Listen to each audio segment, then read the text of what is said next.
What's going on YouTube? Aaron here, and in today's video we are going to be diving into the Delphi case. Specifically, we're going to be going through a few posts that I pulled up here from the Reddit page, the r/Delphi Murders Reddit page. I really enjoy going through Reddit threads, not only for this case, but for other cases that I follow or that I'm just kind of interested in from the sideline, to just read up about what people are thinking.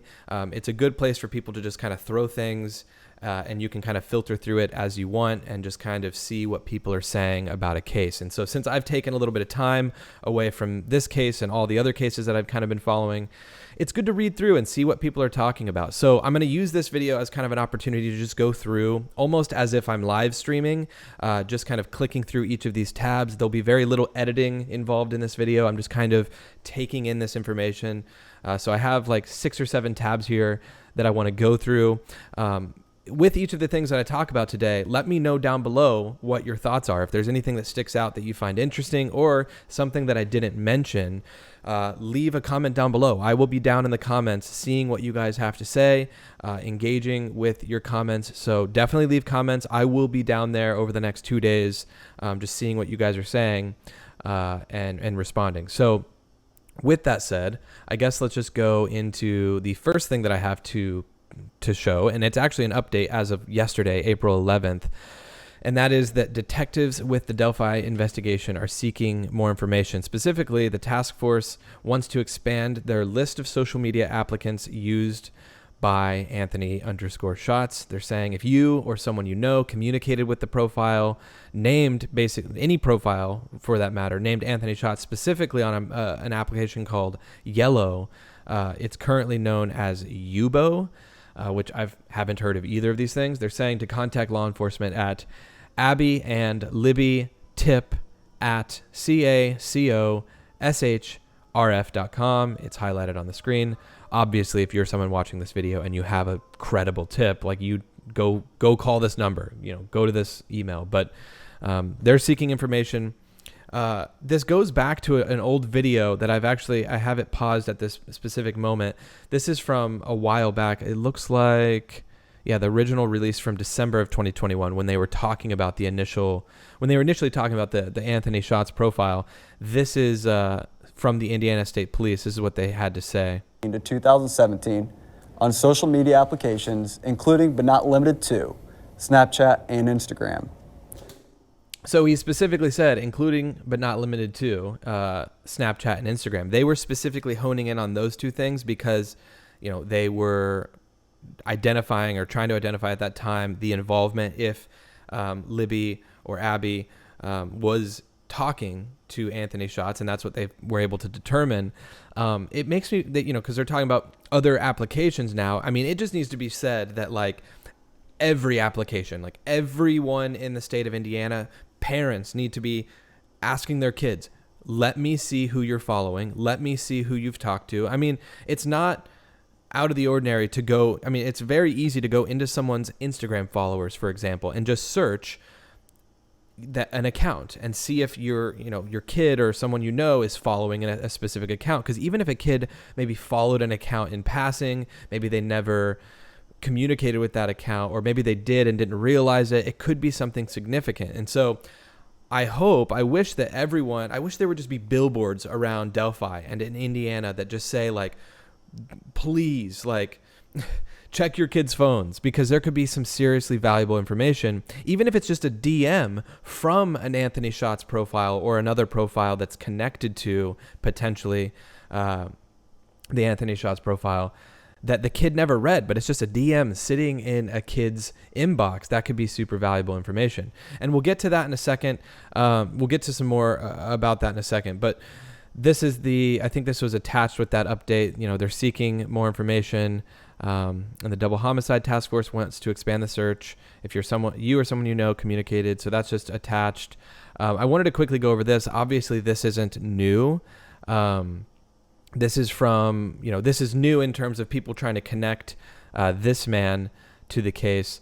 But this man was accused of luring a girl, 12 years old, on an app trying to set up a meetup. He is behind bars after his home was raided by federal agents this week.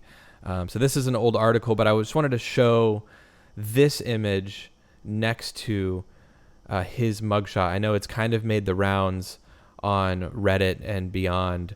People are kind of thinking that there's some similarities there. I would say his left eyebrow, the right eyebrow in the image, is like spot on in terms of the shape.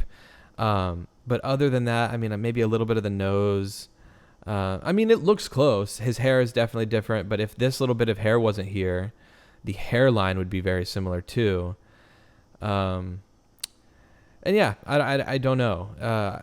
That is something that, that came up on the Reddit page. I will probably link this down below if you want to actually go through this Fox 19, article. But I wanted to also quickly talk about the Murder Sheet podcast. Some people talking about the Murder Sheet. This person saying, and this is from just 13 hours ago on the Reddit page, they're saying, check yourself. Listening to the captain's episode, they are pressuring him on actions they themselves have committed. All things in this case aside, they have blown up KK and TK's full name with no more proof of them even being present at the crime scene. Something at least the captain/Skip's suspects have been confirmed to be in location.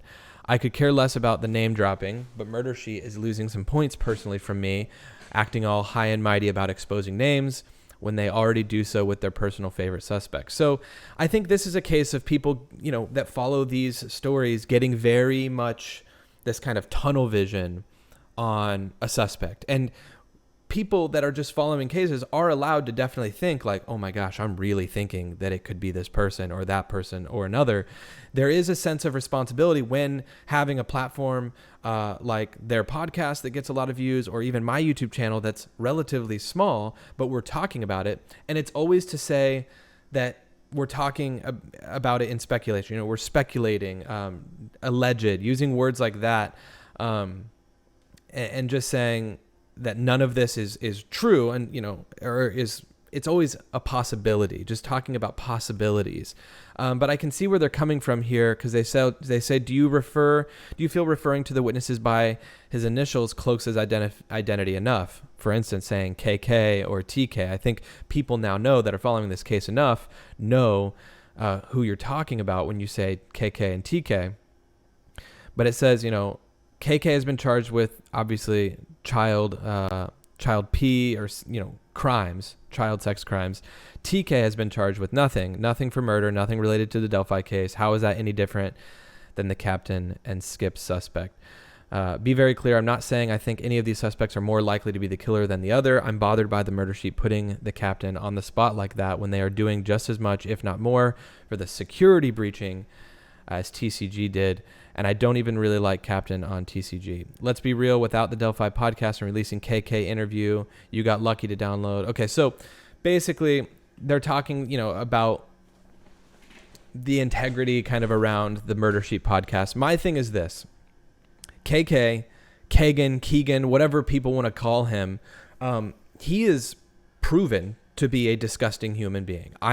There is no doubt about that, and I've talked about that on my live streams. Without a doubt, he is being charged and is going to be guilty of terrible, disgusting behavior. And whether or not he or even his father are connected at the end of all this to this crime, they are still very scummy people based on what I'm seeing, right? And so it's just strange, all of the things that line up with KK, I'll just say KK and TK for the sake of this video, with having access to KK's phone. I don't like saying KK, to Kagans Phone. TK sounds a little bit better. But TK having access to Keegan's phone is strange to me. Just, I'm kind of narrowed in on them as well right now, and I have been for a while, but I can see where people are saying that it could potentially hurt the case or whatever. But when we talk about it here, we're obviously talking purely as in speculation.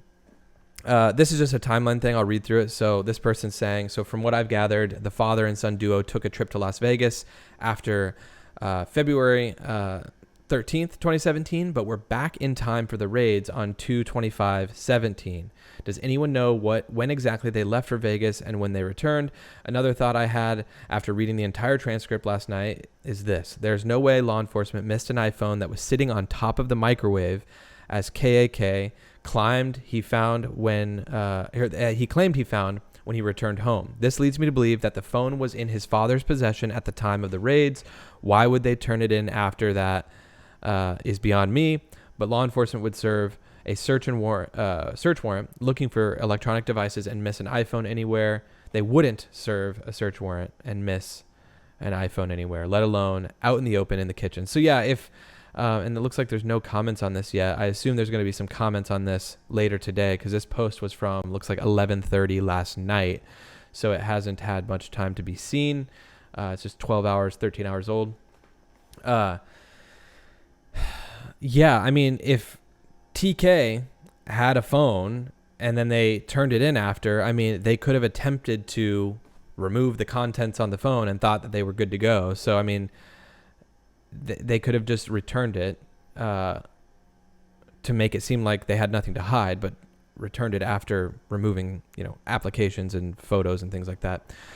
This person saying guys may not have been directed at the girls. This is something that, a lot of people in my stream talked about, saying that, there could have been accomplices. Whoever BG is saying guys down the hill, he could have been referring to someone else that was there behind the girls and referring to all of them, or just referring to the girls. And people were talking about people in the Midwest. I don't know where it was at on here. I briefly saw it. In the Midwest with an East Coast influence, you guys is not uncommon. So even when talking to girls or a group of people, someone will be like, guys, let's go to the movies, and you may be referring to a group of guys and girls. It's not uncommon to just say guys and refer to everyone. So I don't think the whole guys thing necessarily meant there were guys there. He could, BG could have been referring to the whole group of them, just the two girls, or guys meaning everyone, including potentially another suspect, which I'm kind of on the fence about another suspect, but I believe that if BG did not have a weapon to control the situation, then there may have been a second person, but I truly believe BG had a weapon of some sort to try to control the situation, and then it just got out of hand. Maybe they decided to fight back, and that's where it ended. I have a strong idea that they were trying to get back to the cemetery. That's just my thoughts.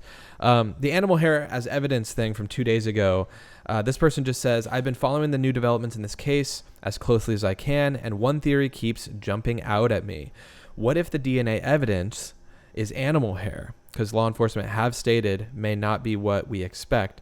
I've previously read that the K's had a dog that was taken during the searches of their home last year. If the dog hair matched their dog, how this helps narrow it down to the K household, so KK and TK, or someone who interacted with their dog.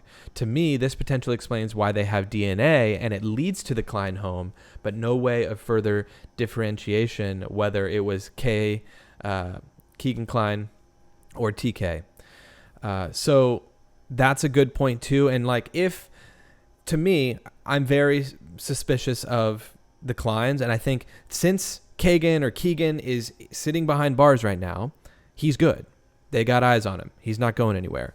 And since this whole, the spotlight has been on his father, TK, for the longest time, or at least the last few weeks and month, since kind of the murder sheet interviews with his, old stepson and different people, I think the spotlight's on him enough to where if they are very suspicious of this family, yes, Keegan is in jail, not going anywhere, but TK may as well be in jail as well in terms of them having eyes on him. I think if they think he's a suspect, yeah, he's maybe out free, but they've got people watching him.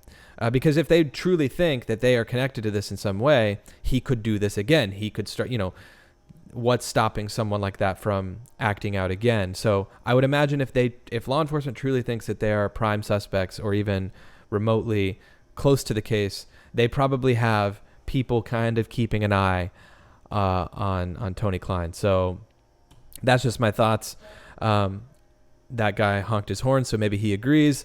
This person's talking about the religious connection. So they're saying, is anyone aware of the discussions online that suggest the culprit in the Delphi slangs could be a person of authority in a religious setting, such as a church, like a pastor, youth group leader, something like that?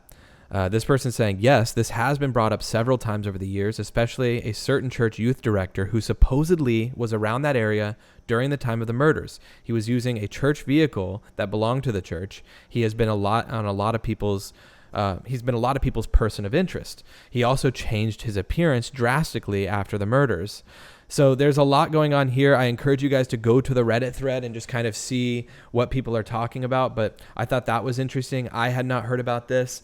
And I want you guys to keep in mind also, it's very hard to follow all of these cases and everything that can come with each of these cases. And so I by no means am an expert and know everything. And so when I see these things, I'm interested and I look into it a bit more. But like I said, comment down below what you think. And if you know more and want to get conversations started and going in my comment section, I encourage that as well. But that's definitely interesting. The fact that there was someone on people's radars. He changed his appearance drastically. Like if there's truth to that, that's, somewhat strange. Okay. Couple more here to go through. Someone's talking about James Chadwell. Says, just catching up on this case and heard about James Chadwell as a suspect. However, there isn't much about him in this group that I could find. Is there a reason most people are focusing on KK and TK and not James? I feel like he sounds and looks exactly like Bridge Guy and that tattoo. So this person is saying Chadwell was a person of interest a few months ago when his crime came to light and everyone was discussing him seriously as a possibility. But now that the clients have actually been directly tied to catfishing them through Instagram, Chadwell has faded as a possibility. Now, this is interesting, and I'm going to look into this guy a lot more as well. I may do my own dedicated video to some of the things that we're talking about today that really stick out to me. But this goes into kind of what this person's talking about with the gut feeling, in that this person's saying that they've been following the case for a few years and that recently TK and KK are people's kind of primary suspects. But this person's saying that they have a gut feeling that when they make the announcement of an arrest, everyone who's been following the case will be confused because the person will not be on anyone's radar, or even known for that matter, known of at all. Just like the Golden State Killer, nobody had him on their radar for decades until a new way of viewing DNA finally led to his arrest. Anyone else have these thoughts? And that just kind of goes to what I was saying. Like, I think people oftentimes will get tunnel vision based on things that come forward or leads that it seems that law enforcement is following in a particular case, and it can be easy to get tunnel vision. Do I think it absolutely could be someone other than Tony and Keegan? 100%. Do I think Tony and Kagan could be tied to this and maybe not the core suspects? 100%. I think there's too much coincidence for them to be communicating with Abby and Libby, or just Libby, whoever.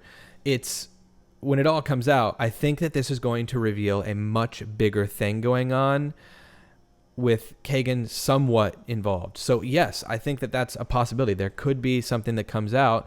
And when they do finally make an arrest, that's just a name that none of us are familiar with. But at the end of it, and I'll be interested to see if I'm correct on this, I think the Kleins are connected in some way, even if it's just sharing information, about these girls or these accounts or photos. I mean, the stuff that Kagan is in jail for right now is so disturbing, and I think it's a part of a bigger thing. We've talked about this, and that people in these kind of circles with Child P often share it and spread it, and it's like a community, an underground kind of disgusting infestation of rats that share what they pick. And I think that Kagan's connected in some way. And that goes to this last thing, which is the snap maps. This I have not talked about. I don't know why I haven't talked about this. I think it maybe was brought up in one of my streams and I kind of overlooked it. But I will be very interested to see if at this point, back in 2017, if they had I think Snap Maps was a thing, but that's a thing where you can basically see where your friends are on Snapchat. So we'd have to look to see exactly when that launched, but this is kind of what it looks like. And of course they're showing two girls here that zoom out and shows where they are in relation to their friends. So you can like see on the map a little avatar, a little profile, of the person. And you can zoom in pretty accurately if they have those settings turned on Snapchat. Now, it's not a thing, if you're a parent out there, it's not a thing that is on all the time with Snapchat, but I would encourage you to look into Snapchat and any of the other apps that your kid may be on, because there's a lot of features embedded in these apps that are location-based features. I mean, these apps want to know where you're at, not only mainly because they want to see where you're close to spend money. That's why you're targeted ads for certain things based on location on Google. Sometimes you'll see ads for places that are near you. It's because they want you to spend money. Anyways, so there are a lot of apps that have location-based features. So be sure to turn those off, especially like the Snapchat one. That can be a bit creepy. I mean, just look at this. Like, whoever this was could have just seen like, oh, here's a couple of people. Let's go ahead and zoom in on that and hone in on them. So who knows? But anyways, so this was kind of a long video. It's a little bit of a lengthy deep dive. But like I said, I kind of just wanted to go through these things almost as if it was a live stream. We go through things kind of slowly on live streams and just kind of break it down.